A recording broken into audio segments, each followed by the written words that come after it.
semua kegunaan wang masjid sebenarnya yang dipatuakan oleh JAKIM boleh digunakan untuk kebaikan masjid. Dia bayar gaji orang azan, dengan azan itu orang datang ke masjid, boleh.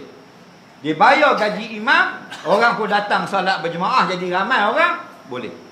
Dia bayar gaji penceramah, dia bila ceramah orang datang jadi ramai masjid, boleh. Asalkan maslahat itu balik ke masjid. Yang tak boleh, tidak ada kaitan untuk kebaikan masjid. Faham? Contoh, tersebah nak tandah, ambil duit masjid 50,000 sedekah, tak boleh. Kerana tandah di ni tak ada kaitan untuk islahkan masjid. Faham lagi? Atau seberang belakang tu ada tanah orang nak jual 100,000.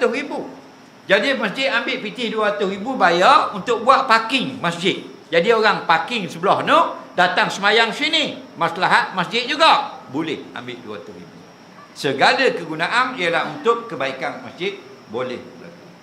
Faham? Hak tak ada kena-mengena tak boleh. Ambil 500 riyal beri kepada pelajar terbaik dalam kampung ni, tak boleh. Bukan untuk kegunaan masjid.